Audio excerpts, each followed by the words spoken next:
Hi, I thought I'd put this video online because of other people that helped me. This might be of use to someone.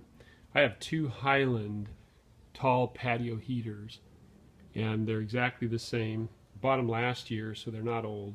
And when I started them up this year, it wouldn't start. The pilot wouldn't light, and so I went on YouTube and found different reasons why the pilot wouldn't light.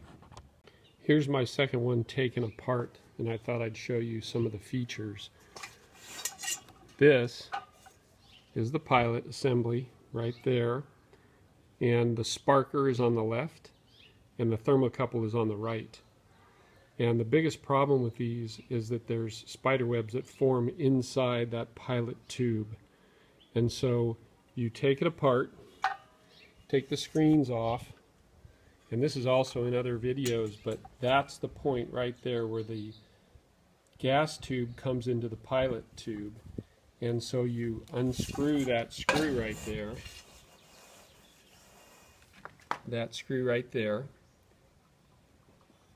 and then you back out this tube. It's really easy to do, and then you clean this with a wooden stick and compressed air, and you'll find spider webs in there. So I did that.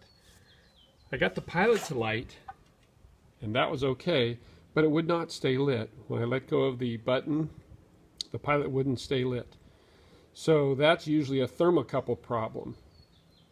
And the thermocouple on the right there comes down and attaches right here.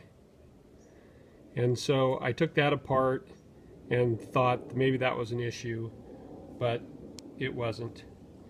So I put it back in thinking I needed to buy a new thermocouple, but they're only a year old, and that would be very unusual. So the other things I read was maybe there was some obstruction to the gas that comes into the main burner, which comes right in through here.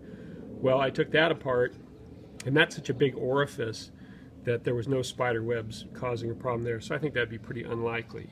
So after messing with this for a long time, I finally realized the problem, and that is this right here. This is a tilt switch, and this went bad.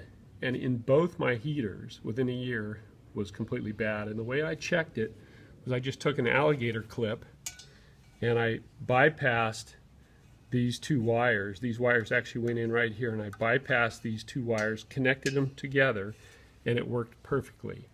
So I've just decided not to have a tilt switch, and I took these wires off and I just connected them with a piece of metal between them, and so that's easily done.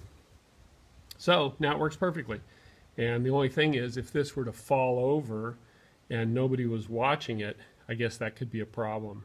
But our little kids are gone. We never leave these unattended, so I'm just going to work without a tilt switch.